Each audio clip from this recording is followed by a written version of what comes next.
আজকে সাকরাইল থেকেও যুদ্ধের ঘোষণা চ্যালেঞ্জ দিয়ে দিলাম আমরা।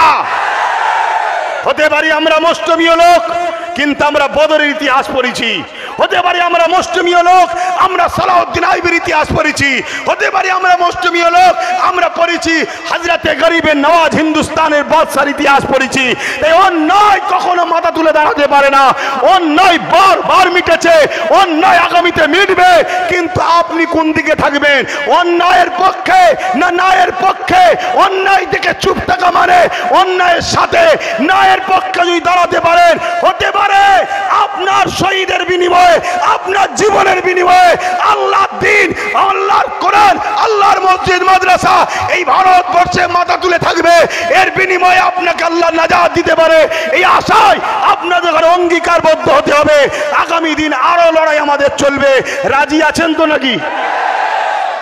তবে আমরা সংবিধান বিরোধী কোনো মুসলমানকেও ভাই বলে মানি না। আমরা দেশ বিরোধী কোনো মুসলমানকে পানি পর্যন্ত খাওয়াতে চাই না, কারণ এ দেশকে স্বাধীন করতে গিয়ে প্রচুর রক্ত টন টন দিতে হয়েছে। তার মধ্যে যেমন আশফাকুল্লাহ খানও আছে, তেমন ভগৎ সিং রয়েছে, ঠিক তেমনি কি বলে তিহাফেজ তিতুমির রয়েছে, তেমনি বিরসা মুন্ডা, শাহ সিধু কানু, ইনাদের সবাই ভারতবর্ষের মানুষ জীবন দিয়েছে। অতএব সেই দেশের সঙ্গে কেউ যদি গাদ্দারি করে, সে কখনো আমাদের দেশবাসী, আমাদের ভাই হতে পারে না। কিন্তু গর্বের সাথে বলতে হয়, আমাদের মুফতি বাকিবুল্লাহ সাহেব যেটা বলছিলেন, যতগুলো গাদ্দার ধরা পড়ছে সব কটার সঙ্গে বিজেপির সম্পর্ক। দেখুন, সব কটার সঙ্গে বিজেপির সম্পর্ক। তাহলে পাকিস্তানের এদেশে চাষ করছে কে? তাই তো ভাবতে হবে 300 কিলোমিটার দূরে এসে কি করে মেরে চলে গেল। চারটিখানি ব্যাপার। তো যাক, আলোচনা আরো হবে। আমি শুধু বলতে চাইছি, অনেকে ভাবতে পারেন যে ওয়াকফটা নিয়ে এত আমাদেরকে চিন্তা করতে হবে কেন? অনেক মুসলমানের এমনও স্বপ্ন হয়েছে যে আমাদের দিদিমণি আছে, তিনি বাঁচিয়ে দেবেন। আমি দিদিমণির ভালোবাসার মানুষদেরকে বলছি, আজকে আপনি খবর পেয়েছেন কি জানি না, আমার বাংলার চুচুড়াতে হাজি মহাসিন সাহেব, জিনার অবদান ওয়াকফে এত, অন্য 10 জনের সাথে তুলনা করলে তিনার অবদানকে 10 জনের মধ্যেই রাখতে হবে। এত তিনার অবদান রয়েছে। তিনি তিনার অর্থ, জমি, জায়গা সব দান করে গেছে মুসলিম গরিব ছেলেদের পড়াশোনার জন্য, মুসলিম গরিব পরিবারের পড়াশোনা, বিবাহের জন্য। আজকে সেই হাজি মহাসিন সাহেবের যে অবদান, সেই অবদানের একটা প্রমাণ আপনাদেরকে দিয়ে যায়। আজকের কলম পত্রিকায় দেখুন, ওখানে মহাসিন নামকে হাঁটিয়ে দেওয়া হচ্ছে। কেন? ওটা তো আর ওয়াকফ মুসলমানদের নয়, ওটা তো কেন্দ্র সরকারের হয়েছে। যেমন ওয়াকফ ঘোষণার পরেই উত্তরপ্রদেশে 300 বছরের কবরস্থান 60 বিঘে বুলডোজার দিয়ে ভেঙে তার লাশকে চূর্ণ বিচূর্ণ করে দিয়েছে। কাল তোমার দাদুর গোপরের উপরে, তোমার মায়ের কবরের উপরে, তোমার বাপের কবরের উপরে বুলডোজার চলবে, ভেঙে দিয়ে বড় বড় কর্পোরেটদের হাতে তুলে দেওয়া হবে। সেখানে সিনেমা হল হবে, সেখানে বার হবে, নোংরা চরিত্রহীন নারীদের নিয়ে আইএসি করা হবে। এই রকম বড় বড় জিনিস তৈরি হবে তোমাদের কবরস্থান, তোমাদের মসজিদের উপরে। যেটার নমুনা আমার বাংলাতেও শুরু হয়ে গেছে। কেউ যদি মনে করো আমরা ঘুমিয়ে আছি, আমাদের দিদিমণি রয়েছে, বাঁচাবে, কথা ঠিকই। কেন? উনি বলেছেন আমি যতদিন আছে ততদিন হতে দেব না। তার মানে উনি হেরে গেলে হবে, উনি হেরে গেলে হবে। উনি তো এই টোপটা দিয়েই 30% বোকা মুসলমানকে সহজে ভোটটা নিচ্ছে। এই ভোটটাই তো দিয়েছে। কাল ধরুন উনি মারা গেলেন, তাহলে কি হবে? তাহলে গেল। অতএব উনাকে, এই কথাকে মেনে যদি কোনো আমার ভাই ধর্মপ্রেমিক মানুষ যদি মনে করেন নিশ্চিন্তায় আছেন, আপনার ভালোবাসায় আমি আঘাত দিচ্ছি না, প্রেম করুন, কিন্তু অন্ধর মতো হয়ে যাচ্ছেন। অন্ধ হবেন না, ঠকতে হবে। আপনার মায়ের লাশকে নিয়ে, আপনার বাবার লাশকে নিয়ে, আপনার দাদু দাদি নানা নানির লাশকে নিয়ে কবরস্থানে যাবেন, বলবেন এটা ওয়াকফ নয়, এটা সরকার আন্ডারটে, সরকার কবজা হয়ে গেছে, এখানে আর দেওয়া যাবে না। তখন আপনি কোথায় যাবেন? আপনি মসজিদে যাবেন, ঈদগায় যাবেন, আপনার ঈদগাতে তালা মেরে দেওয়া হবে। অলরেডি বিভিন্ন জায়গায় পড়ছে, সামনে কুরবানি আসছে, অলরেডি অনেক জায়গায় বন্ধ হয়ে যাচ্ছে, আগামী দিন আরো জায়গায় হবে। তাহলে আপনি ঈদের নামাজ পড়বেন কোথায়? সব থেকে বড় কথা হলো এটাই, আমাদের উপরে এই জুলুমটা হবে কেন? প্রশ্ন তো এই জায়গায়। আমাদের উপরে এই জুলুমটা হবে কেন? আজকে সবাই এই দেশে স্বাধীনভাবে বসবাস করবে, সবাই সবার অধিকার নিয়ে থাকবে, আর আমার মসজিদ, আমার কবরস্থান, আমার ঈদগাহ, আমার খানগাহ, আমার বেলায় এত সমস্যা কেন? একটাই সমস্যা, সবার গার্জেন আছে, আমাদের গার্জেন নাই। একটাই সমস্যা, সবার গার্জেন আছে আর আমাদের গার্জেন আমাদের দুশ্মনদের যে পা চেটে বেড়ায়, এটাই সমস্যা। আজকে বড় দুঃখের সাথে বলতে হয়, তাই এই ওয়াকফ কালা কানুনকে বাতিল করার প্রথম রাস্তা হচ্ছে আন্দোলন করতে হবে। ওই আন্দোলন কিরকম হবে? যেভাবে কৃষক বন্ধুরা করেছে, আর কৃষক বন্ধুরা করতে সাকসেসফুল হয়েছে, কারণ এটাই কৃষক বন্ধুদের পিছনে পাঞ্জাব সরকার সাথ দিয়েছিল। তাই তাহলে রাজ্য সরকার আমাদের কি সাথ দেবে? জোরে বলুন, সাথ দেবে? তাহলে এর লাইনটাও কিন্তু কামিয়াবি হওয়ার আর এসছে কি? তাহলে কি আন্দোলন বন্ধ? জোরে বলুন না। সে যদি সাথ না দেয় তারপরও আমাদেরকে আন্দোলন করতে হবে। কেন? কৃষকরা ছিল 2-3%, আমরা তো 30%-এর ওপরে রয়েছি, আর আমার অঙ্কে তো 40%। আমারটা বাদ দেন, গভর্নমেন্টেরটাই ধরুন 33%, 2011-ই বলেছিল এই সরকার। তাহলে আমাদের কি ঘরে হওয়া বন্ধ হয়ে গেছে নাকি? হ্যাঁ, আমি জানি ইসরায়েলে বন্ধ হয়ে গেছে। আপনারা জানেন কি? ইসরায়েল প্যালেস্তাইনের বাচ্চাদের ঘরে শুধু মারছে। কেন? নতুন প্রজন্ম রাখবো না। একটুখানি সাইডে যাচ্ছি, অসুবিধা হচ্ছে না তো? কেন আপনারা না শুনতে চাইলে আমি কাকে শোনাবো বলেন না? ইসরায়েল প্যালেস্তাইনদের বাচ্চাদের উপরে হামলা করছে। কেন? যাতে নতুন প্রজন্ম উঠে না দাঁড়ায়। আর আমার আল্লাহ এমন বোম মেরেছে ইসরায়েলে, পুরুষের এবং নারীর উভয়ের যেটা প্রয়োজন, সন্তান হতে গেলে দুজনেরই প্রয়োজন, তো দুজনেরই স্পাম আর হচ্ছে না। অর্থাৎ সব কোয়ালিটি ঠিক আছে, সন্তান হতে গেলে যেটা লাগে, বেশি খুলে বলছি না, বুঝতে পারছেন, সেই জায়গাতে খোদা বোম মেরে দিয়েছে, ওদের আর সন্তানই হচ্ছে না। যদি জানতাম পুরুষের সমস্যা, তাহলে নারীরা এমনি তো ওদের সব সমস্যা নেই, অন্য জায়গা থেকে ধার করে নিয়ে আসতো, যেটা চলে ওদের। আমি এলিয়ে বেশি ডিপে যাচ্ছি না, কিন্তু খোদার মার এমন, নারীদেরও যে ডিম্বাণু দরকার হয় সেটাও হচ্ছে না। তো এই সমস্যা কি বাংলার মুসলমানদের হয়েছে নাকি? তাহলে 2011-ই বলেছিল 33%, এখনো কি 33%? আমার কি ওই ভাষা কোনো খারাপ লাগলো? আর এটা বাস্তবটা বলছি। 33% আমরা নয়, চলো তারপরেও 33% ধরেই চলছি। 2% যদি পাঞ্জাবিরা, শিখ ভাইয়েরা সরকারের সহযোগিতা নিয়ে আন্দোলন করে, তারা যদি কি বলে কেন্দ্রে কালা কানুন, কৃষক বিরোধী কালা কানুনকে যদি বাতিল করাতে পারে, আমরা এখানে 33, আমরা পুরো দেশে রয়েছি, আমরা পুরো দেশ জুড়ে যদি আন্দোলন করতে পারি, তাহলে ওয়াকফ কালা কানুন কেন্দ্র সরকারের ঘাড়ে মাজার নাই লাগু করতে পারে, ঠিক না বেঠে? কিন্তু দলের মধ্যে যদি গাদ্দার থাকে, বলুন কেন? এই বাংলায় আন্দোলনের যে রূপলেখা নিয়েছিল, আমি অত্যন্ত খুশি হয়েছিলাম যে 11টা বছর ধরে, 10 বছর ধরে আহলে সুন্নাত ওয়াল জামাত, তার কর্মীরা বা আমি নিজে বিভিন্ন জলসায়, বিভিন্ন প্রোগ্রামে যেখানেই মাইক পেয়েছি, কম বেশি ওয়াকফ নিয়ে মানুষকে বুঝিয়েছি যে আসো মসজিদ বাঁচাও, মাদ্রাসা বাঁচাও, কবরস্থান বাঁচাও। কি বলেছি না বলিনি? আপনাদের এলাকাও তো বহু জায়গায় বলেছি, কিন্তু সেই সময় অনেকে আমাকে গালি দিয়েছিল, ছোট বড় কথা বলেছিল, আমি সব ভুলে গিয়েছিলাম। যখন এই কেন্দ্রের কালা কানুন তৈরি হলো, আমার বাংলায় যেভাবে আন্দোলনের রূপরেখা নিল, আমি ভাবলাম এই আন্দোলন যদি চালিয়ে যেতে পারে তাহলে ব্যাপক কিছু একটা ঘটতে পারে, আশা করা যেতে পারে আমরা আমাদের ওয়াকফ ফিরে পেতে পাবো, আমরা আমাদের ওয়াকফকে দখল করতে পারবো।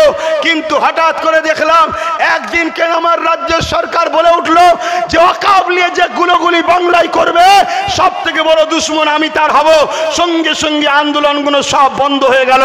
তখনই আমি বুঝলাম আপনারা কেন্দ্রের বিরুদ্ধে নেবে বাংলা নিরীহ মুসলমানকে বিজেপির ভয় দেখিয়ে রাজ্যের কোলে তোলার জন্য আন্দোলন করছিলেন, আপনারা মসজিদ মাদ্রাসার জন্য নাবেন না, এটা প্রমাণ হয়ে গেল। যদি বলেন যে না আব্বাস সিদ্দিকী ভুল, তাহলে ভুলের প্রমাণ দেন কাল পরশু থেকেই শুরু করে দেন পুরো বাংলা জুড়ে যেমন আন্দোলন করেছিলেন। তাহলে আমি ক্ষমা চেয়ে নেবো, যে কোনো এক মজলিস থেকে ক্ষমা চাইবো যে আমি ভুল ছিলাম। কি ভাই ভুল হতে পারি? আন্দোলন শুরু করেন, প্রত্যেকটা আলেম, প্রত্যেকটা উলামা, প্রত্যেকটা মসজিদ, প্রত্যেকটা খানকা, সব জায়গা থেকে আওয়াজ উঠবে ওয়াকফ আমাদের, কবরস্থান, মসজিদ, মাদ্রাসা আমাদের ইসলামের ঐতিহ্য। এই ঐতিহ্যের উপরে যে হাত তুলবে তার কালো হাতকে আমরা ভেঙে দেওয়ার চ্যালেঞ্জের সাথে বলছি।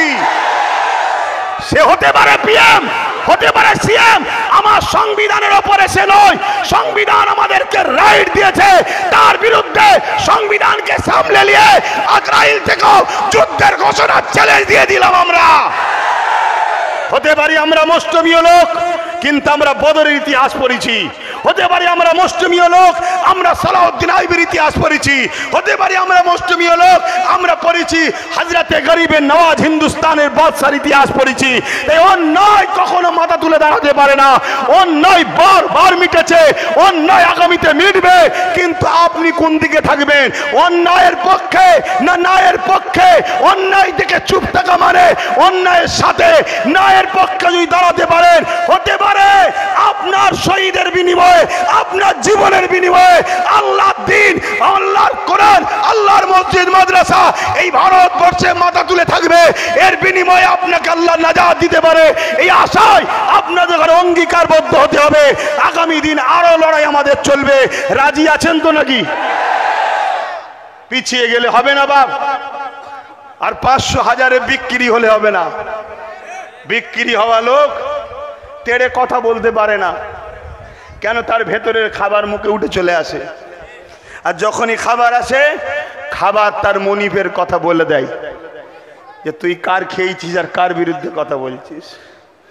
আর যারা বিক্রি হওয়া লোক নয়, অধিকার নিয়েছে, মেহনত করেছে, অধিকার নিয়েছে, তারা কাউকে চেনে না, তারা চেনে ইনসাফ, তারা চেনে ইনসানিয়াত, তারা চেনে মানবতা, তারা চেনে সম্প্রীতি, তারা চেনে ভালোবাসা, তারা চেনে প্রফেট মুহাম্মদ সাল্লাল্লাহু আলাইহি ওয়াসাল্লামের দেখানো রাস্তা, তারা চেনে ভারতের সংবিধান। এই জায়গায় দাঁড়িয়ে থেকে আমি ওয়াকফের 2-3টে কানুনের বিষয়ে আপনাদেরকে একটু বলতে চাইছি, শুনতে রাজি আছেন? প্রথম কথা হচ্ছে এই ওয়াকফ কালা কানুন যে 2025 করেছে, এর মধ্যে একটা আইন করেছে, যে আইনের মধ্যে লিখেছে কোনো জায়গা যদি 12 বছর কেউ দখল করে রাখে, আইন অনুযায়ী সেই জায়গা সত্তার মালিক সে হয়ে যাবে। কিন্তু ধর্মীয় প্রপার্টিতে 12 বছর হোক আর যত বছরই হোক, কেউ কিন্তু দখল করে রাখলে তার সত্তার মালিক কিন্তু হতে পারে না। ওয়াকফ চাইলে তাকে উঠিয়ে দিতে পারে। কিন্তু নতুন করে কেন্দ্র জালিম সরকার কি করেছে, যে বলছে মুসলমানের উপকারের জন্য করেছি। কথা বুঝে আসছে? মুসলমানের উপকারের জন্য করেছি। খুব খারাপ লাগলে মাফ করবেন, টয়লেট যদি বলে আমি খুশবুতিতে এসছি, এটা যেমন হাস্যকর, তার থেকেও বড় হাস্যকর কেন্দ্র সরকার মুসলমানের উপকার করছে, এটা বড় হাস্যকর। এর চেয়ে ভালো উদাহরণ আমার কাছে নেই। আপনাদের কাছে আছে নাকি? আমাকে তো এমনি বলে অনেকে, সবই ঠিক আছে আব্বাস সিদ্দিকীর, কিন্তু বড্ড কড়া কড়া কথা বলে ফেলে। হ্যাঁ, কড়া কড়া কথা বলবো না। আমার দেশকে লুটা হচ্ছে, এখন মিষ্টি বা বিতরণ করে কথা বলবো নাকি? আমার ইসলামের উপর আঘাত দেওয়া হয়েছে, আমি মিষ্টি বিতরণ করে কথা বললে আপনি খুশি হবেন মনে হচ্ছে নাকি? তাহলে আপনার সঙ্গে আমার থাকার প্রয়োজন নেই। কিন্তু আপনি আন্দোলনে নামুন না, আপনার লোকলে নামুন না, আমাকে বাদ দিয়েই করুন না, কিন্তু আপনি করবেন না, কথা বলবেন। জানতে হবে এটাও পিছন থেকে টানার একটা ষড়যন্ত্র। তো সেই জায়গায় কি লিক করছে কেন্দ্র সরকার, যদি কেউ ওয়াকফ জায়গাকে, ধর্মস্থানের জায়গাকেও 12 বছর ধরে দখল করে থাকে, তাহলে সে সেই জায়গার মালিক হয়ে যাবে। কেন্দ্র সরকার অলরেডি 2014 থেকে এসে পুরো দেশ জুড়ে ওয়াকফের জায়গাকে দখল করে রেখেছে। আমি চিন্তা করে দেখছিলাম যে রাজ্য সরকার, আমাদের তো আন্দোলন ওয়াকফ কালা কানুনের বিরুদ্ধে, তা ইনার হঠাৎ করে মাথায় ব্যথা হলো কেন?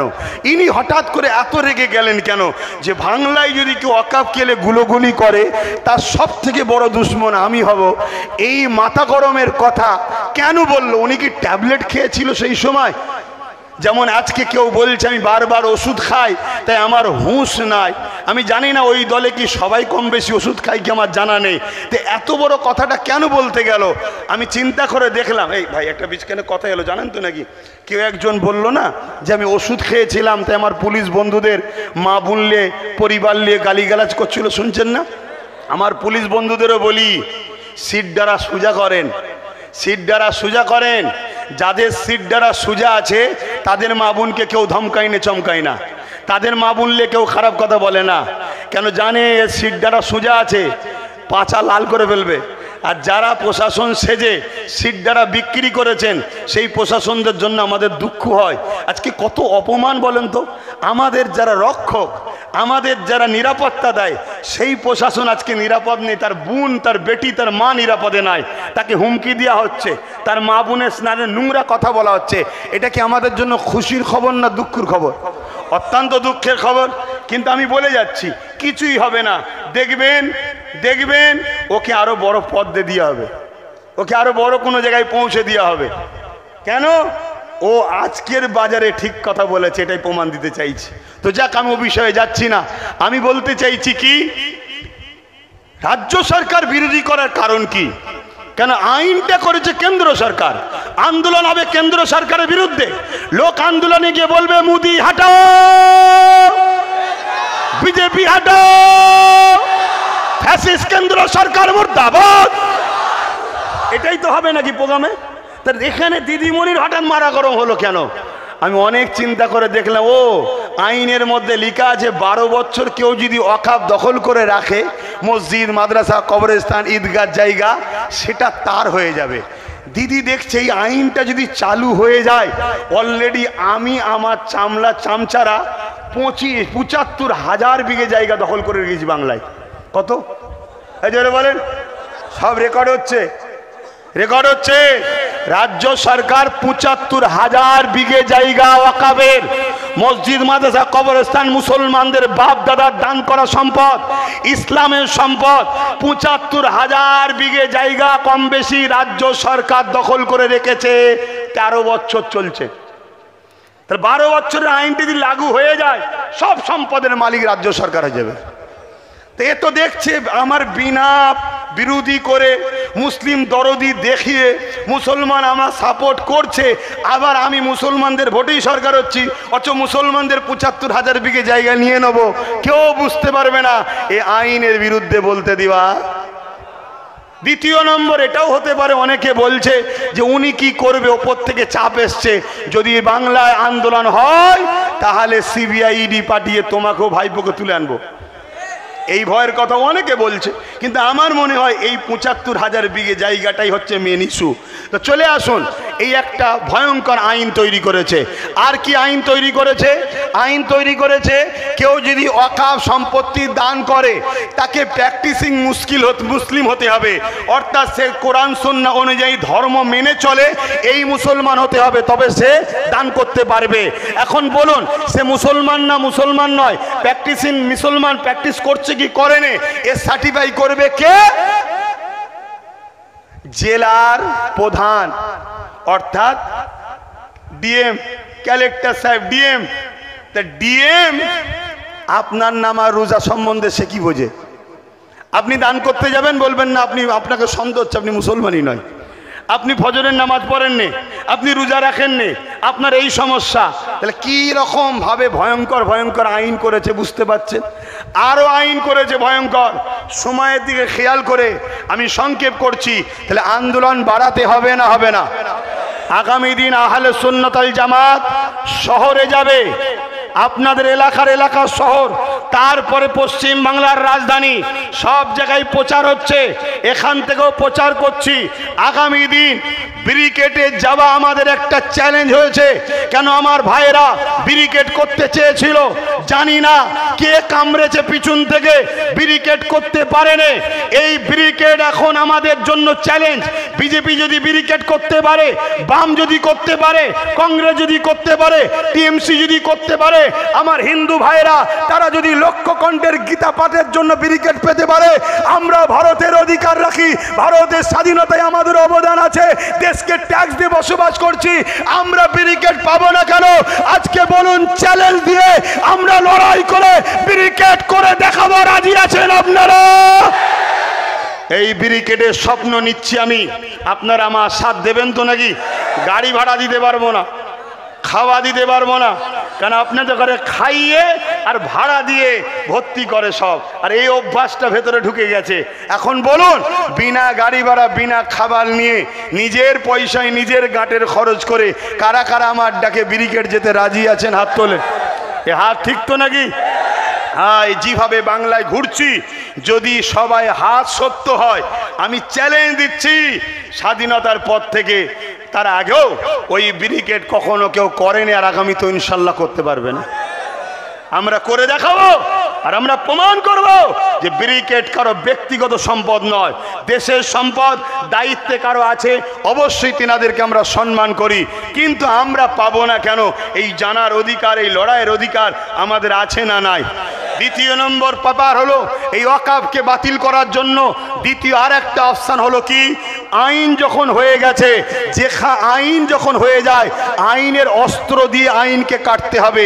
আপনি আইনের বিরুদ্ধে ডাইরেক্ট যদি যান, আপনি তো তাহলে দেশদ্রোহী মামলায় জড়িয়ে যাবেন। তাহলে আপনাকে আইন যখন হয়ে যায়, আইনের অস্ত্র দিয়ে আপনাকে কাটতে হবে, ঠিক না বেটি? গায়ের জোর দিয়ে কাটলে হয় না, প্রসেসিংয়ে কাটতে হবে। ওই প্রসেসিংটা কি? Supreme court. Supreme court. আজকে বলুন, একজন সাধারণ মানুষ সুপ্রিম কোর্টে যাওয়া, আর আমাদের সবার প্রতিনিধিত্ব যিনি করছেন মাননীয় সিএম, তিনি যাওয়া দুটো এক না আলাদা? তিনি যাওয়া মানে 10.5 কোটি লোকের যাওয়া, তিনি কি গেছে? জোরে বলুন, গেছে? অথচ তিনি বারবার কলকাতার রেড রোডে উঠে কি বলতো? বিজেপিকে হাত থেকে বাঁচাবার জন্য আমায় ভোট দাও, আমি পুরো দেশে মুসলমানকে বাঁচাবো। মানে ঢপ মারার একটা লাইন আছে, পুরো দেশে বলছে, রাজ্যই বললে আলাদা কথা হতো।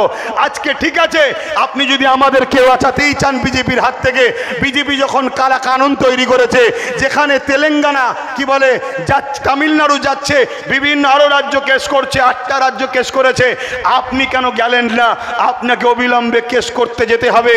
আর যদি কেস করতে যান, তাহলে 26-এ দিল্লি চলে যান, বলবো না, যার যাকে ভালো লাগে তার সাথে থাকবে, এটাই বলবো। আর যদি আপনি না যান, তাহলে 26-এ মসজিদ মাদ্রাসা কোরআনের বিরোধীতে ঘরে দিল্লি চলে যাও বলা দরকার। ইমানের দায়িত্ব আছে না নাই?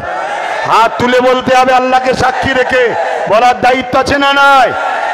দ্বিতীয় 3 নম্বর কথা, কিন্তু নওশাদ গেছে সুপ্রিম কোর্টে, যাকে এই মুসলমানরা বিজেপির দালাল বলেছিল, তাই তো নাকি? নওশাদকে যারা, আমাকে যারা বিজেপির দালাল বলবে, মনে রাখবেন এরা সব থেকে বড় বিজেপি। না, এরা কি করে জানলো ওদের সঙ্গে আমাদের সেটিং আছে? ওর সাথে সেটিং আছে বলেই তুই জানে, তারপর ও নিজে বিজেপি। এটা ও স্বীকার করুক যে হ্যাঁ আমি বিজেপি, তারপরে আমি এসে বলবো দালাল কি দালাল নয়। আগে ওকে স্বীকার করতে হবে। কথা মাথায় ঢুকছে না? ঢোকে নেই? কত বড় আমাদেরকে ধোকা দিয়েছে দেখুন। আজকে বুকে হাত দিয়ে বলুন তো ভাই, শুনছেন আমার কথা? বুকে হাত দিয়ে বলুন তো, এই মুহূর্তে ধরুন পশ্চিমবাংলায় যিনি সরকারে আছে উনি বসে আছে, মাননীয়া বসে আছে, কিন্তু আমি ওই যে বলেছিলাম না 21-এ 3টে পায়া ওনাকে দাও, একটা আমাকে দাও, বলেছিলাম না? ধরুন এই যে চেয়ারে 4টে পায়া দেখুন, ধরুন মাননীয়াই বসে আছে, কিন্তু 3টে পায়া উনার, একটা পায়া যদি আমাদের থাকতো, উনি ওই চেয়ারে বসে আমাদেরকে হুমকি দিতে পারত, আমাদেরকে দিল্লি চলে যাও বলতে পারত। আজকে বলুন তো, নওশাদের সাথে যদি আরো গোটা 40 থাকতো আজকের দিনে, আপনাদের উপকার হতো না ক্ষতি হতো? তাহলে আপনারা নিজেদের ভুল করেছেন না করেননি? তাহলে 26 এই ভুল করবেন? হ্যাঁ, নিজের পাওয়ার তৈরি করুন। মনে রাখবেন, লোহা না হলে লোহাকে কাটা যায় না, এটা আপনাদেরকে বোঝাবার জন্য বললাম। তাহলে 3 নম্বর অপশান। দ্বিতীয় হলো সুপ্রিম কোর্ট কেস, কিন্তু সুপ্রিম কোর্টের উপরে আমাদের ভরসা আছে না নাই? আস্থা আছে না নাই? দেশের নাগরিক হিসাবে থাকতেই হবে, নাই কিসের নাগরিক সে। কিন্তু সুপ্রিম কোর্টে যেনারা বিচারক, তেনারা তো মানুষ নাকি? এই মানুষ তো নাকি কারো পরিবার বাচ্চাদের তুলে নিয়ে যদি বলে আইনটা এইদিকে না গেলে ঝেড়ে দেবো, সে ভয়ে উল্টো আইন করতে পারে না। বা কালকে হয়তো রিটার্ন হবে, আজকে ঢোক করে বলে দিয়ে রাত 12টার সময় সই করতে পালাতে পারে না। যেমন বিগত দিন বাবরি মসজিদের সাথে হয়েছিল। আর বাবরি মসজিদের সঙ্গে হওয়ার পিছনে কারণ আছে, আমরা আন্দোলন বন্ধ করে দিয়েছিলাম, তাই হয়েছিল। তা ঘুমিয়ে পড়লে হবে না, আপনাদেরকে ঘুমাতে চাইবে।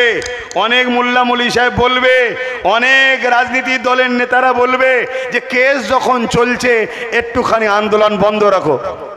বলবে কেন? আন্দোলন বন্ধ হলে ওখানে রায় উল্টো হওয়ার সম্ভাবনার চান্স বেশি হবে। আর আন্দোলনের তীব্রতা বাড়লে মনে রাখবেন ওখানে আইনের রাস্তাটা শক্ত হবে।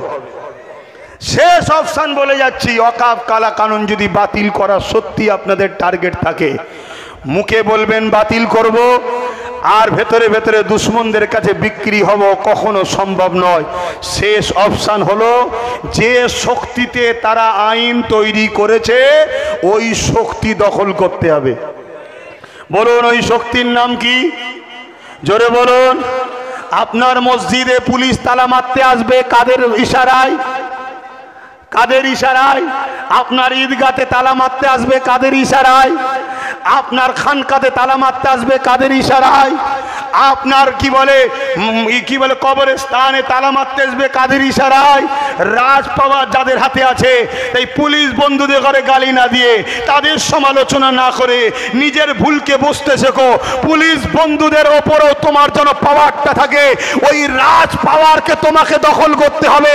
তুমি যদি রাজ পাওয়ার দখল করতে পারো তাহলে প্রশাসনকে হুকুমও কেউ করবে না, তোমার মসজিদে কেউ তালা মারতে আসবে না, তোমার মাদ্রাসা কেউ তালা মারতে আসবে না, তোমার ঈদগাতে কেউ বুলডোজার দিতে আসবে না।